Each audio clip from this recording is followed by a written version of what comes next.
Quem está chegando aqui na área, no nosso pre-market, inclusive aqui ao meu lado, na bancada, no estúdio, Gilvan Bueno, gestor educacional da Orama. Grande Gilvan Bueno, meu caro amigo, muito bom dia para você.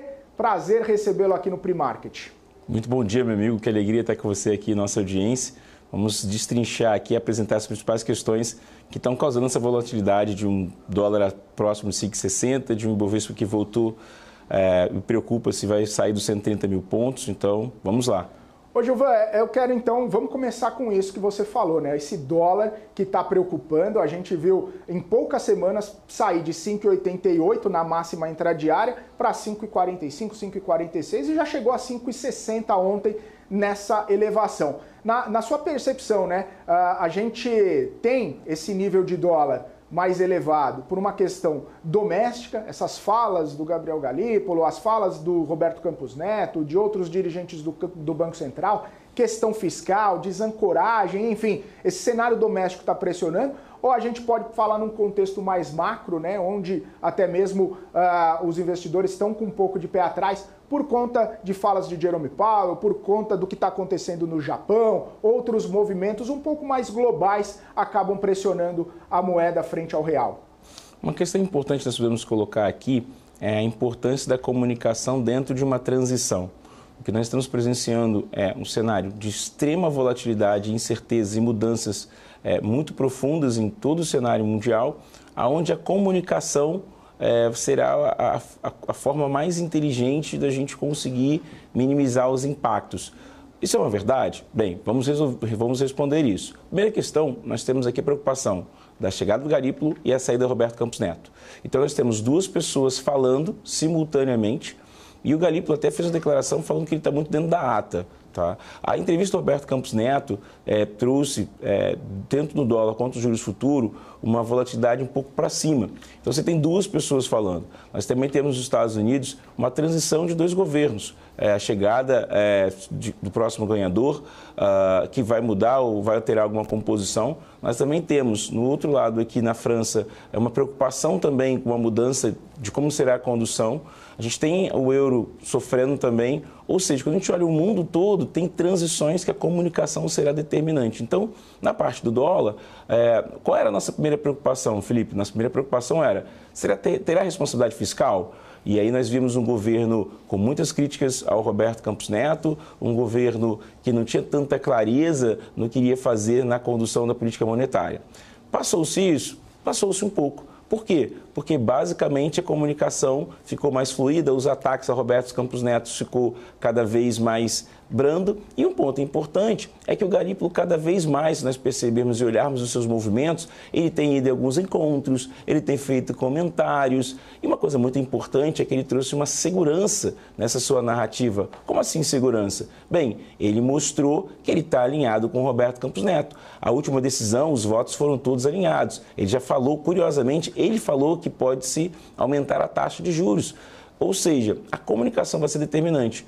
Qual é a preocupação, Felipe? É que essa comunicação, esses problemas de política monetária e de dólar acontecem dentro de um final de governo com transição para uma nova personalidade. Então a preocupação aqui é como será a comunicação deles e como o mercado vai responder se a comunicação destoar um pouco do que se é esperado. Ô Gilvan, e aí, como você bem citou, faz preço no mercado toda essa divergência, toda essa especulação, e aí a gente vê o Ibovespa também, por mais que esteja em alta, por mais que esteja renovando máximas históricas, num dia de respiro. Como que você analisa, né, essa elevação bastante forte do Ibovespa desde o meio do mês passado até agora e esse respiro talvez natural ou talvez preocupante em termos assim, né, do que está acontecendo no cenário? Olha, quais são os três agentes econômicos que fazem preço no Ibovespa? Primeiramente os gringos, logo em seguida os investidores institucionais e por último as pessoas físicas. À medida que o gringo, o investidor internacional, não fica otimista com o Brasil, nós temos ali a queda. E nos últimos meses, nós tivemos um investidor internacional bastante distante do Brasil. Se nós olharmos o fluxo de investidores estrangeiros neste mês, voltou-se a patamares de 3 a 4 bilhões. Isso trouxe o Ibovespa para 135 mil pontos. O que pode ser ruim é uma mudança do Jerome Powell lá nos Estados Unidos que possa assustar. Nós presenciamos, por exemplo, quando o Banco do Japão faz uma alteração na sua política, ele prejudica o carry trade, ou seja, ele mostra ali um aumento de taxa de juros onde muitas posições precisam ser desmontadas. Então, o Ibovespa, se a gente olhar, ele ainda está barato. Tem muitos ativos que estão fora do seu preço. Curiosamente, quando a gente faz o Ibovespa com dólar e o Ibovespa com inflação no período, mostra que ele ainda tem espaço para mais alto. Então, o Ibovespa, basicamente, vai ficar aqui navegando, tendo essas máximas baseadas, conduzidas pelos investidores internacionais. Quais são as preocupações?